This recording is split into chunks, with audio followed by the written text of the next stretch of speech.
Welcome to the Voice of America in Khmer. Direct from Washington, the Voice of America, VOA. សួស្តីលោកអ្នកស្ដាប់ជាទីមេត្រីក្នុងការផ្សាយ30នាទីរបស់វិទ្យុសំឡេងសហរដ្ឋអាមេរិកនៅព្រឹកថ្ងៃអាទិត្យទី5ខែមករាឆ្នាំ2014នេះខ្ញុំកាយយ៉ាននិងសហការីនៃក្រុមផ្សាយជាខេមរៈភាសាសូមស្វាគមន៍លោកអ្នកនាងពីរដ្ឋធានី Washington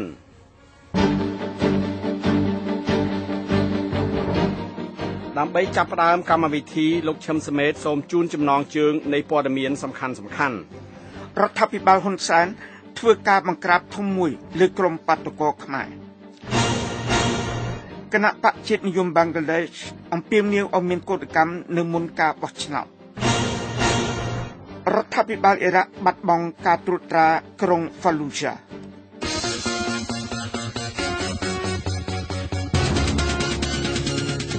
នៅក្នុងកម្មវិធីផ្សាយរបស់វិទ្យុសំឡេងសហរដ្ឋអាមេរិកនៅព្រឹកនេះយើងខ្ញុំមានសេចក្តីរាយការណ៍មួយអំពីសង្គមស៊ីវិលផ្ដន់ទាទោសការបង្ក្រាបដ៏បង្ហូរឈាមរបស់កងកម្លាំងអាវុធហត្ថទៅលើក្រុមបាតុករនៅរាជធានីភ្នំពេញគណៈបព្វជិជនយល់ឃើញថាដំណោះស្រាយប្រសើរបំផុតគឺការចរចាមិនមែនជាតាក់ទងទៅនឹងរឿងបាតកម្មទេការចរចាគឺមានសារៈសំខាន់ណាស់វិលត្រឡប់មកតុចរចាដើម្បីជជែកគ្នានេះជារឿងមួយដែលល្អបំផុតទី2អំពីកម្មវិធីអក្សរសាស្ត្រខ្មែរស្ដីអំពីរបៀបប្រើការដកឃ្លាជាមួយនឹងវណ្ណយុត្តិលោកអ្នកនាងនឹងបានស្ដាប់រឿងទាំងពីរនៅក្រោយព័ត៌មានអន្តរជាតិដែលលោកឈឹមសមេតនាំមកជូនដូចតទៅសូមអញ្ជើញលោកសមេតបាទអរគុណ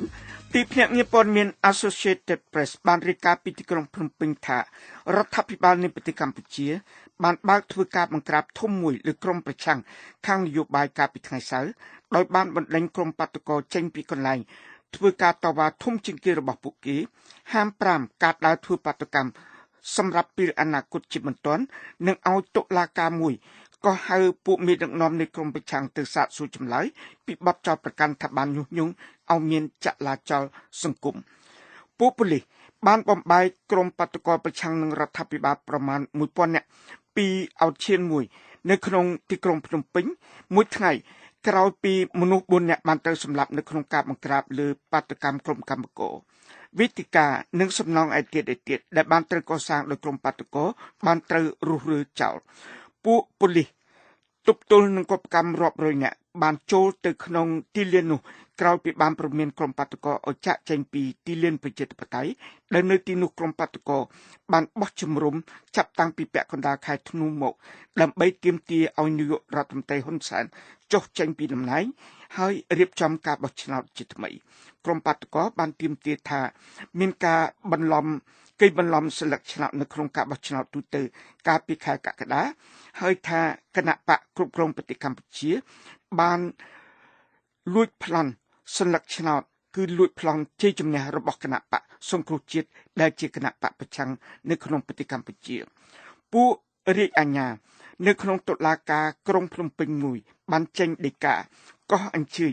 លោកសំរងស៊ីលនិងលោកកឹមសុខាមានដឹកនាំគណៈបកសង្គ្រោះជាតិឲ្យទៅបង្ហាញខ្លួនដើម្បីសាកសួរចម្លើយនៅថ្ងៃទី14ខែមករាខាងមុខនេះ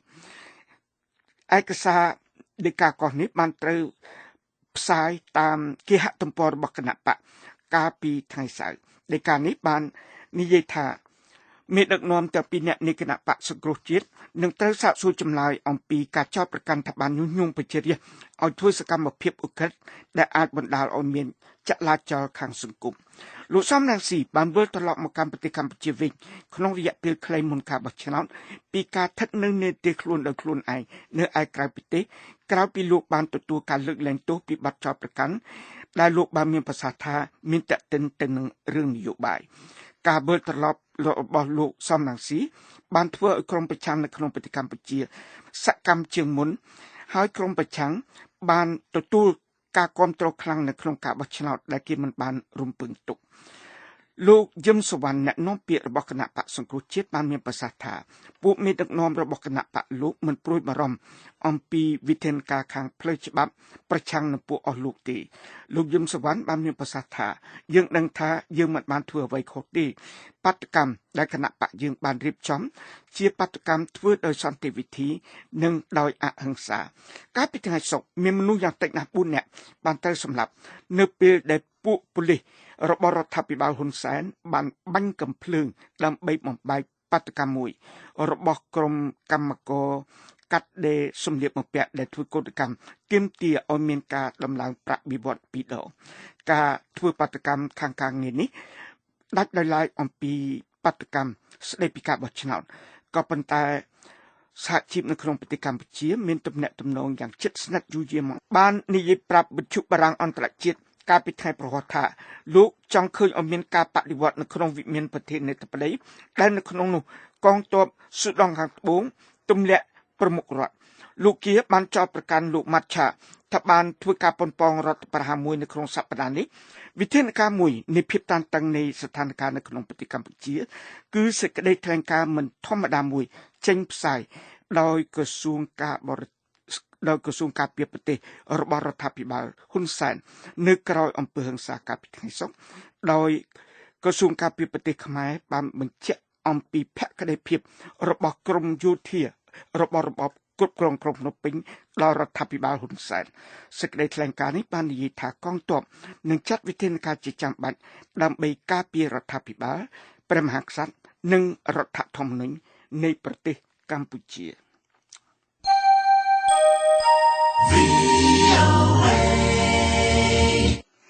ក្រុមប្រឆាំងនៅក្នុងប្រទេសបង់ក្លាដេសបានអំពាវនាវឲ្យមានកោតកម្មទូទៅ48ម៉ោងនៅថ្ងៃសៅរ៍នៅល្ងាចមុនការបោះឆ្នោតជាតិគណៈបកជាតិនិយមបង់ក្លាដេសដែលហៅកាត់ថា BNP បាននិយាយថាខ្លួននឹងធ្វើបេក្ខការមិនចូលរួមក្នុងការបោះឆ្នោតនៅថ្ងៃអាទិត្យនេះទេដែលជាវិធានការមួយអាចធ្វើឲ្យអន្តរាយដល់ភាពត្រឹមត្រូវតាមច្បាប់នៃការបោះឆ្នោតនេះគណៈបកសម្ព័ន្ធអាវ៉ាមីដែលជាគណៈបកគ្រប់គ្រងប្រទេសបង់ក្លាដេសប្រកាសជាមានជ័យជំនះនៅក្នុងការបោះឆ្នោតដោយគ្មានការចូលរួមពីគណៈបក BNP កន្លែងបោះឆ្នោតជាង50បានត្រូវដុតបំផ្លាញចោលចាប់តាំងពីថ្ងៃសុក្រនៅថ្ងៃសៅរ៍មានតែមនុស្សមួយចំនួនតូចបានធ្វើដំណើរនៅក្នុងរដ្ឋធានីដាកាដែលបានជួបប្រទះនឹងការបិទហាងលក់អីវ៉ាន់និងកោតកម្មកាលពីប្រមាណសប្តាហ៍មុននេះទីភ្នាក់ងារព័ត៌មាន Associated Press បានរាយការណ៍ពីក្រុងប៉ាណាជីប្រទេសឥណ្ឌាថាពួកប៉ូលីសបាននិយាយថាអគារមួយមាន5ជាន់ដែលកំពុងត្រូវកសាងនៅក្នុងរដ្ឋ Goa នៃប៉ែកខាងត្បូងនៃប្រទេសឥណ្ឌាបានរលំកាលពីថ្ងៃសៅរ៍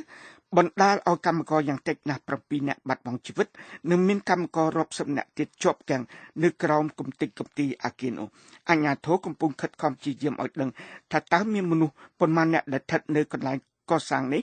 នៅពេលដែលអគារនោះរលំនៅក្នុងទីក្រុងកាណាកូណាដែលជាទីក្រុងមួយស្ថិតនៅចម្ងាយប្រមាណ70គីឡូម៉ែត្រពីរដ្ឋធានីប៉ាណាជីនៃរដ្ឋនោះនេះបើតាមការប្រាប់ឲ្យដឹងដោយមេប៉ូលីសឈ្មោះ Sheikh Pradu Desai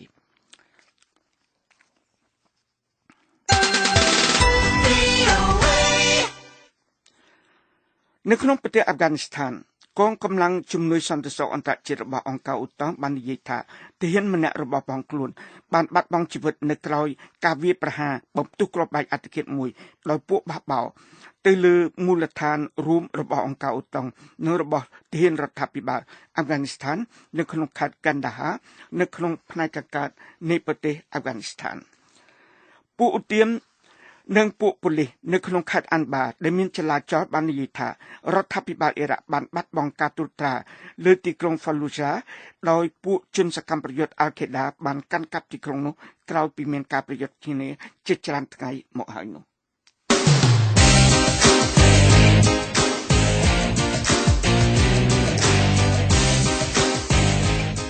គណៈបកប្រជាជនកម្ពុជាបានអំពាវនាវឲ្យគណៈបកសង្គ្រោះជាតិវិលមកតុចរចាឡើងវិញនៅរយៈពេលប្រមាណម៉ោងក្រោយពីមានការបណ្ដេញដោយគម្រាមលើក្រុមបដករបស់គណៈបកប្រឆាំងនៅឯទីលានប្រជាធិបតេយ្យកាលពីថ្ងៃសៅរ៍ក្នុងពេលជាមួយគ្នានេះដែរក្រុមអ្នកតាមដានសិទ្ធិភាពការកម្ពុជាយល់ថា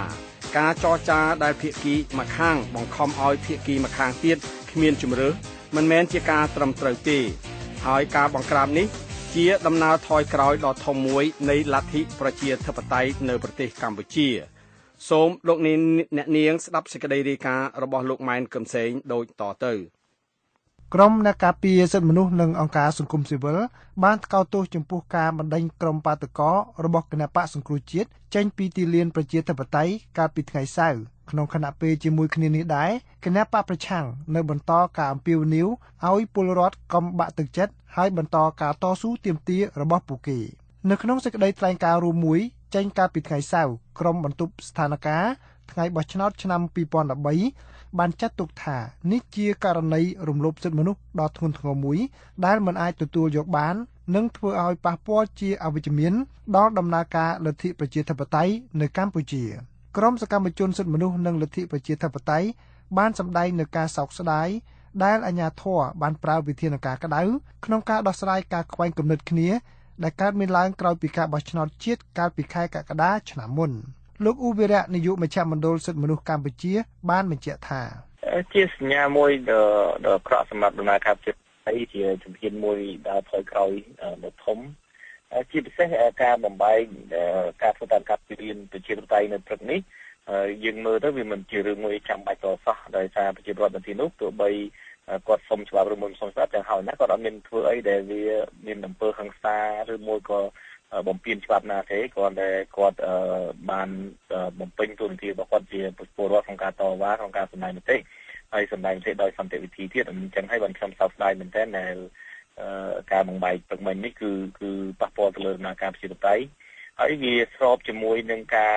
បំបែកហិង្សាដែលជាឲ្យមនុស្សស្លាប់2ថ្ងៃកន្លងមកហើយអញ្ចឹងទៅការបំបែកព្រឹកនេះគឺជា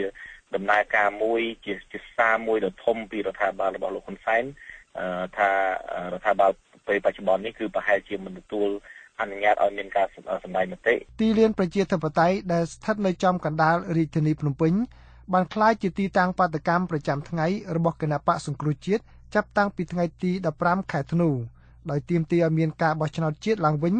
និងឲ្យលោកហ៊ុនសែនដែលត្រូវបានសភាដែលមានតែគណបកប្រជាជនកម្ពុជាតែងតាំងជានាយករដ្ឋមន្ត្រីឲ្យចុះចេញពីតំណែងការតវ៉ារបស់ពួកគេបានបញ្ចប់យ៉ាងតក់ក្រហល់នៅព្រឹកព្រលឹមថ្ងៃសៅរ៍នៅពេលដែលកងកម្លាំងរដ្ឋាភិបាលដែលមានជាច្រើនពាន់នាក់សហការជាមួយនឹងក្រុមបរិសុទ្ធដែលស្លៀកពាក់ស៊ីវិល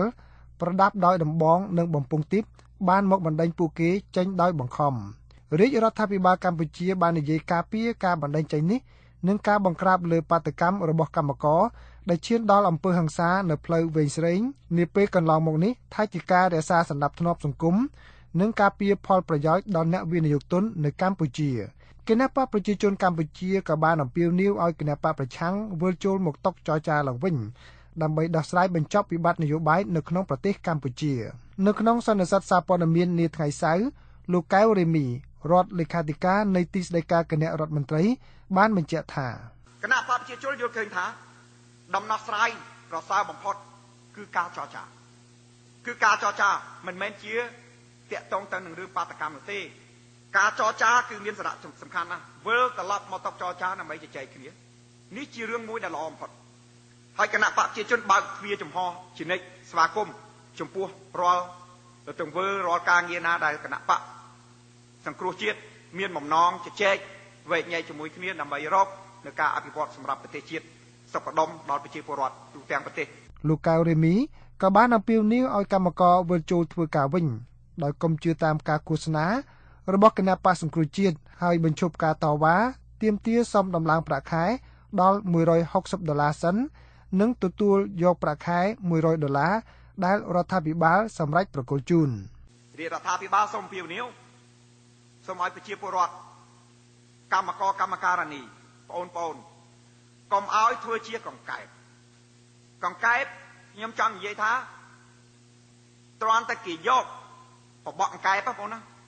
គេយកតែផ្កាពណ៌ក្រហមពណ៌ខៀវបបក់ពណ៌ស្វាយយកមកបបក់ក៏ស៊ីនុយដែរតាមពិតផ្កាសោះមិនមែនជានុយពិតប្រាកដសូមកុំឲ្យធ្វើជាកង្កែបការសន្យារបស់គណៈបកសង្គ្រោះជាតិត្រង់ថាមាត់ទៅទេតើបាទតឡើងប៉ុណ្ណេះបងប្អូនភ្លេចខ្លួនធ្វើជាកង្កែបលោតតបាក់ផ្កាដែលអត់មានជំនួយពិតប្រាកដបាទកុំឲ្យធ្វើជាកង្កែប រដ្ឋាភិបាលកម្ពុជាបានចោទថាគឺមានក្រុមអ្នកដែលញុះញង់មកពីប្រភពមិនច្បាស់លាស់មួយចូលរួមជាមួយនឹងគណបកសង្គ្រោះជាតិក្នុងការបង្កឲ្យមានអំពើហិង្សាក្នុងពេលកន្លងមកហើយរដ្ឋាភិបាលមានភស្តុតាងគ្រប់គ្រាន់សម្រាប់ប្រើប្រាស់នៅក្នុងតុលាការលោកហងពុធានាយកប្រតិបត្តិនៃអង្គការ Nigfix យល់ឃើញថាវាគ្មានហេតុផលណាមួយដែលរដ្ឋាភិបាលចាំបាច់ដល់ប្រើកម្លាំងហិង្សាបង្ក្រាបលើការតវ៉ារបស់កម្មករនិងសកម្មជនគណបកប្រឆាំងឡើយហើយវាក៏ជាការរៀបចំនៅឆាកចរចាមួយដែលមិនមានតុល្យភាពគ្នានៃភាគីទាំងសងខាងខ្ញុំយល់ថាអ្វីដែលជាការចរចាលើកឡើងនៅក្នុងប្រហែលថ្ងៃមុននេះនោះគឺជាភាសានយោបាយមួយហើយការប្រកាសឬបដកម្មនោះគឺជាការដាក់គំនាបដើម្បីឲ្យមេក្រុមប្រឆាំងធ្វើការដោះស្រាយឬក៏ចរចាដើម្បីចប់នៅរាល់បញ្ហាទាំងឡាយប៉ុន្តែការបង្ក្រាបបែបនេះគឺជាការបង្ហាញនៅព្រៀបខ្លាំងទៅលើទីចរចាម្ខាងទៀតរួចទៅហើយមេដឹកនាំគណបកសង្គ្រោះជាតិទាំងពីររូបគឺលោកសំរងស៊ីនិងលោកកឹមសុខាត្រូវបានតុលាការរាជធានីភ្នំពេញចេញដីកាឲ្យទៅបំភ្លឺនៅថ្ងៃទី14ខែមករាពីបទទាក់ទងនឹងការញុះញង់ឲ្យមានការប្រព្រឹត្តអំពើហិង្សាជាមួយគ្នានេះដែរតុលាការក៏កោះអញ្ជើញលោករងឈុនប្រធានសមាគមគ្រូបង្រៀនឲ្យចូលបំភ្លឺក្នុងបទចោទដូចគ្នានេះដែរប៉ុន្តែមេដឹកនាំគណបកសង្គ្រោះជាតិហាក់មិនបង្ហាញការចោះញោមចំពោះការបង្ក្រាបដោយហិង្សានិងការប្រើប្រាស់ផ្លូវតុលាការនេះទេដែលបានអំពាវនាវឲ្យពលរដ្ឋខ្មែរក្រោកឈរឡើងដើម្បីយកឈ្នះលើរដ្ឋាភិបាលនាពេលបច្ចុប្បន្ន VOA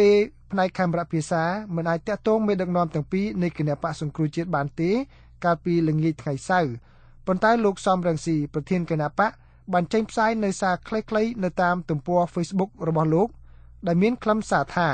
ខ្ញុំសូមអំពាវនាវដល់បងប្អូនប្រជាពលរដ្ឋគ្រប់មជ្ឈដ្ឋានកម្មករកម្មការិនីនិងកូនក្មួយយុវជនទាំងអស់ក្រោកឈររួមគ្នាជាមួយគណបកសង្គ្រោះជាតិហើយប្រកាន់ខ្ជាប់នៅធម៌អហិង្សាដើម្បីយកឈ្នះលើអំណាចផ្ដាច់ការនាពេលនេះអ្នកវិភាគនយោបាយក្នុងរដ្ឋ Maryland សហរដ្ឋអាមេរិកលោកគុជចាន់លីបានយល់ឃើញថាកិត្តិនាមរបស់រដ្ឋាភិបាលកម្ពុជាអាចនឹងត្រូវរងផលប៉ះពាល់យ៉ាងខ្លាំងហើយពិបាកក្នុងការស្ដារទំនុកចិត្តពីប្រជាពលរដ្ឋឡើងវិញនៅពេលនេះរាជរដ្ឋាភិបាលទោះបីខាងមុខទៀតមានឱកាសដឹកនាំឬក៏កាន់កាប់អំណាចតទៅទៀតក្តីក៏ខ្ញុំយល់ឃើញថានឹងអស់មានប្រសិទ្ធភាពក្នុងការដឹកនាំប្រជាពលរដ្ឋខ្មែរទៀតហើយពីព្រោះនៅពេលនេះប្រជាពលរដ្ឋខ្មែរហាក់ដូចជាយល់ច្បាស់ណាស់ថារាជរដ្ឋាភិបាលពុំមែនជារដ្ឋាភិបាលរបស់ប្រជាពលរដ្ឋទេ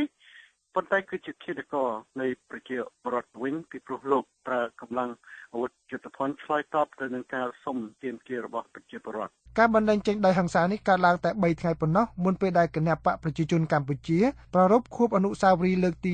35នៃជ័យជំនះ7មករាហើយក៏មានរយៈពេល2ថ្ងៃមុនពេលដែលកាលបរិច្ឆេទកំណត់សុំឲ្យលោកគ្រូអ្នកគ្រូនៅទូទាំងប្រទេសចូលរួមទាមទារការដំឡើងប្រាក់ខែដែលនឹងចាប់ផ្ដើមធ្វើនៅថ្ងៃច័ន្ទទី6ខែមករាដើម្បីទាមទារប្រាក់ខែបានចំនួន1លានរៀលគេនៅមិនទាន់ដឹងថាតើកតកម្មនេះនៅបន្តឬយ៉ាងណាទេបន្ទាប់ពីគម្រោងមហាបាតកម្មរបស់គណបកសង្គ្រោះជាតិដែលគ្រោងធ្វើនៅថ្ងៃអាទិត្យទី5ខែមករានេះត្រូវបានគណបកសម្រេចលុបចោលយ៉ាងតក់ក្រហល់ហើយធ្វើតែកម្មវិធីបាំងស្កូលដើម្បីឧទ្ទិសមគ្គផលដល់ជនរងគ្រោះពីការបង្ក្រាបដ៏ឃោរឃៅពីសំណាក់អាជ្ញាធរនៅឯផ្លូវវែងស្រេងដែលបានបណ្ដាលឲ្យមនុស្សស្លាប់យ៉ាងហោចណាស់4នាក់រាយការណ៍ពីរដ្ឋធានី Washington ខ្ញុំម៉ែនគឹមសេង VOA The Voice of America VOA ក្នុងសំណេរនៃភាសាខ្មែរមិនទាន់មានការស្រាវជ្រាវឲ្យបានល្អិតល្អន់ពីមុនមកទេអំពីការប្រើប្រាស់ការដកឃ្លានៅក្នុងភាគទី102នៃកម្មវិធីភាសាខ្មែរលោកអ៊ឹមសធិរិទ្ធនៃ VOA និងលោកច័ន្ទសំណប់បណ្ឌិតអក្សរសាស្ត្រនិងភាសាវិទ្យាសន្ទនាគ្នាអំពីរបៀបប្រើការដកឃ្លាជាមួយនឹងវណ្ណយុត្តនៅក្នុងសំណេរភាសាខ្មែរកិច្ចសន្ទនាមានខ្លឹមសារដូចតទៅ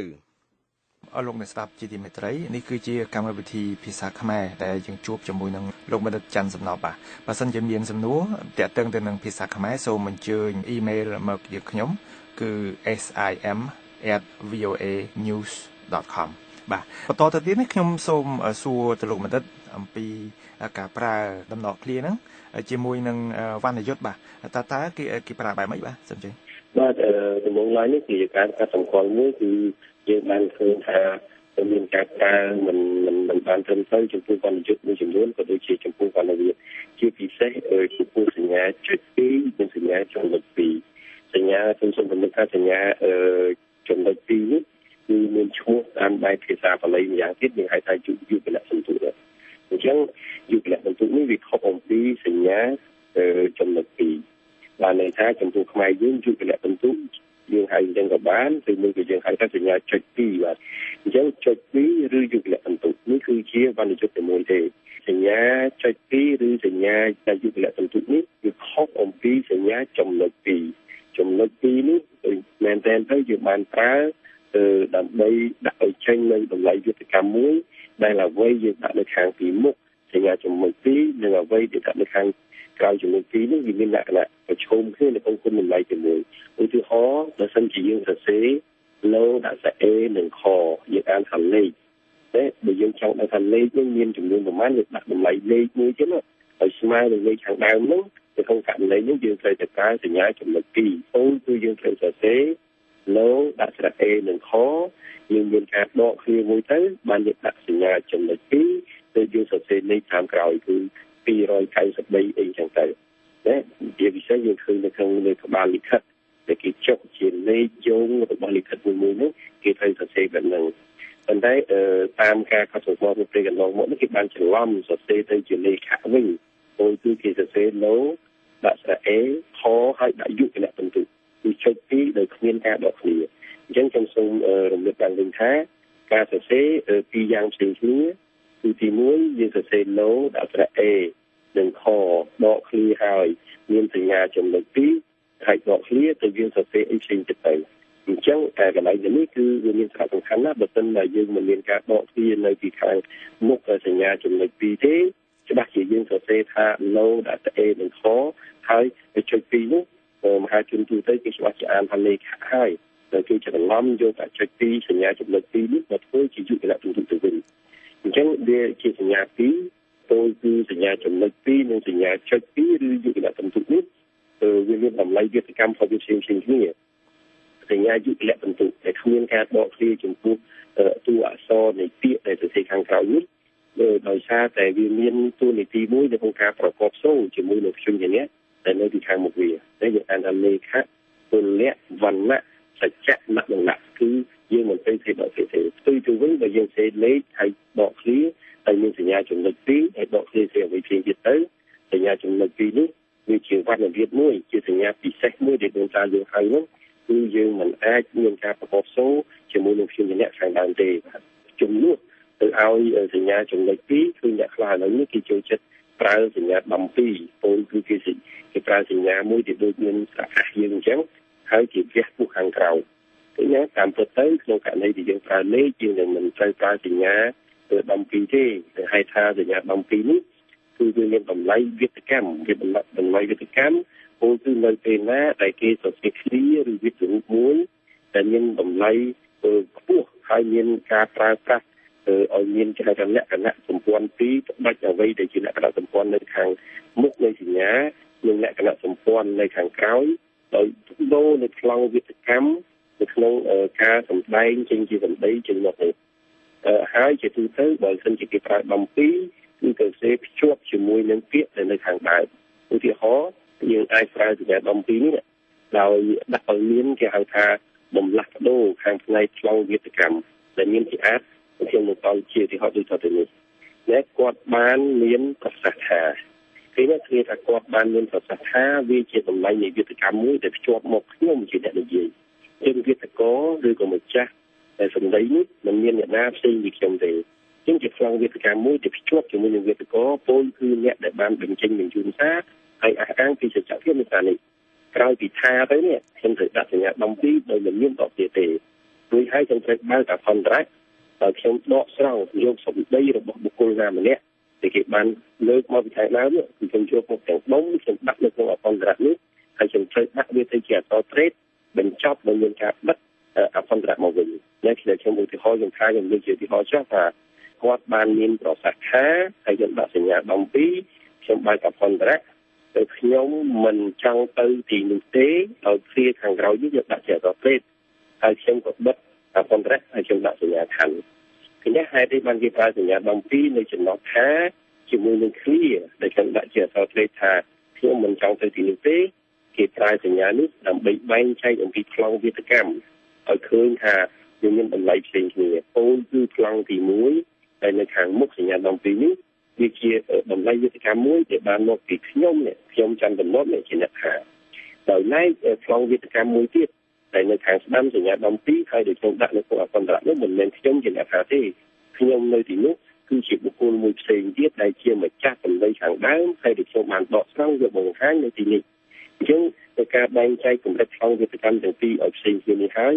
ដែលនាំឲ្យយើងប្រើសញ្ញាដំពីនេះលោកអ្នកនាងទើបនឹងបានស្ដាប់កម្មវិធីភាសាខ្មែរអំពីរបៀបប្រើការដកឃ្លាជាមួយនឹងវណ្ណយុត្តនៅក្នុងសំណេរភាសាខ្មែរសូមលោកអ្នកនាងរងចាំស្ដាប់កម្មវិធីភាសាខ្មែរភាគបន្តស្ដីអំពីរបៀបប្រើការដកឃ្លាតទៅទៀតនៅក្នុងសំណេរភាសាខ្មែរនៅថ្ងៃអាទិត្យសប្តាហ៍ក្រោយ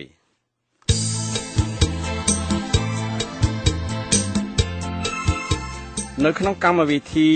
ផ្សាយរបស់វិទ្យុសំឡេងសហរដ្ឋអាមេរិកនៅវេលាយប់នេះសូមលោកអ្នកនាងបើកស្ដាប់សេចក្តីរាយការណ៍អំពីពិធីបង្សុកូលរបស់គណៈបកសង្គ្រោះជាតិកម្ពុជាជូនសពជនរងគ្រោះនៅក្នុងសកម្មភាពបង្ក្រាបបាតកម្មដោយកងអាវុធហត្ថកាលពីថ្ងៃសុក្រកន្លងទៅនេះ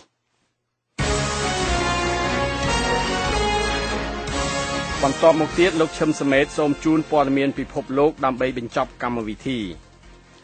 លោករដ្ឋមន្ត្រីការបរទេសសហរដ្ឋអាមេរិក John Kerry បានជួបជាមួយលោកប្រធានាធិបតីប៉ាឡេស្ទីន Mahmoud Abbas ជាលើកទី2ក្នុងរយៈពេល2ថ្ងៃកាលពីថ្ងៃសៅរ៍នៅក្នុងសេចក្តីសង្ឃឹមថាពួកមេដឹកនាំអ៊ីស្រាអែលនិងប៉ាឡេស្ទីនអាចយល់ស្របគ្នាក្នុងពេលឆាប់ៗនេះលើកិច្ចព្រមព្រៀងសន្តិភាពជាក្របខ័ណ្ឌមួយអិសរាជជនទាំងពីរអ្នកនេះបានជួបជុំនុំគ្នានៅក្នុងទីក្រុងរ៉ាម៉ាឡាក្នុងតំបន់ត្រើយខាងលិចនៃទន្លេយ៉ូដងនៅមុនការជួបជុំនុំគ្នាកាលពីថ្ងៃសុក្រមានក្រុមបាតុកររាប់រយនាក់បានដើរធ្វើបាតកម្មតាមវិធីនានានៅក្នុងទីក្រុងនោះដោយបរិហារិគុណកិច្ចចរចាសន្តិភាពនេះថាជាកលល្បិចពន្យាពេលមួយលោក Kerry ក៏បានជួបជាមួយលោកនាយករដ្ឋមន្ត្រីអ៊ីស្រាអែល Benjamin Netanyahu និងរដ្ឋមន្ត្រីការបរទេសអ៊ីស្រាអែល Avigdor Lieberman នៅក្នុងឱកាសទស្សនកិច្ចរបស់លោកនៅក្នុងតំបន់នោះលោកបាននិយាយប្រាប់ពួកមេដឹកនាំទាំងនោះថាកិច្ចព្រមព្រៀងជាក្របខ័ណ្ឌមួយអាចរួមឲ្យតិចជាងមុននៅការខ្វែងគំនិតគ្នារវាងពួកអ្នកធ្វើការចរចាអ៊ីស្រាអែលនិងប៉ាឡេស្ទីនហើយអាចផ្ដល់គោលការណ៍ណែនាំសម្រាប់ឲ្យមានកិច្ចព្រមព្រៀងជាអចិន្ត្រៃយ៍ផងដែរ The Voice of America VOA ក្រុមច្បាំងគ្នានៅក្នុងប្រទេសស៊ូដង់ខាងត្បូងបានបើកធ្វើកិច្ចចរចាសន្តិភាពនៅក្នុងប្រទេសអេត្យូពីនៅពេលដែលអំពើហិង្សាមានតទៅទៀតនៅក្នុងតំបន់យ៉ាងហោចណាស់2នៃប្រទេសស៊ូដង់ខាងត្បូង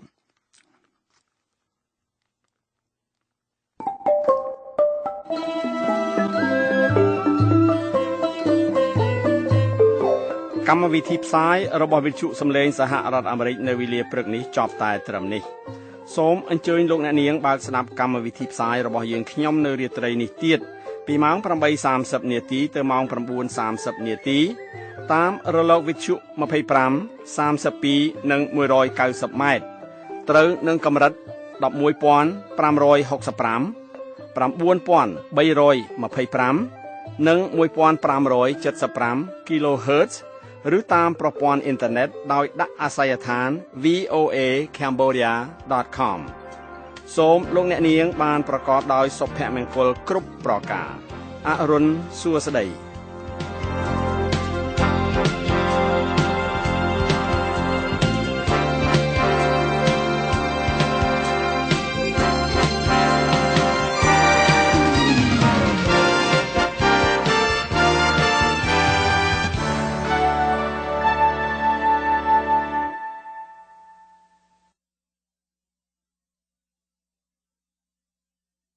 This program has come to you from the Voice of America, Washington.